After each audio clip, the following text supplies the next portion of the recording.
In today's video, I am going to teach you how to set up proxy server settings in Google Chrome. To start, open Google Chrome on your computer. Next, click the three vertical dots in the top right corner.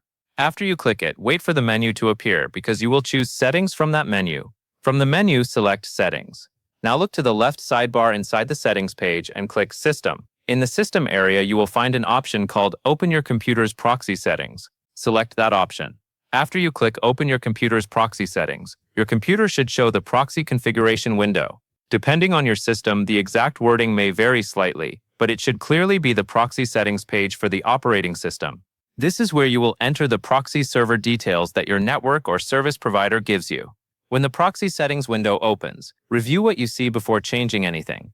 Look for sections that relate to manual proxy configuration or automatic configuration. Also pay attention to toggles or switches that enable or disable proxy usage.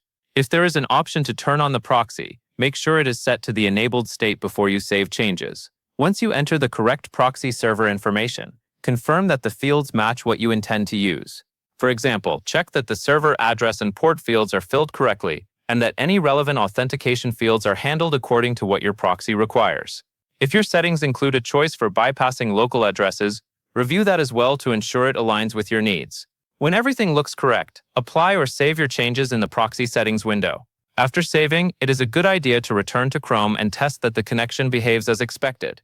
You can simply open a website to confirm that browsing still works through the configured network path.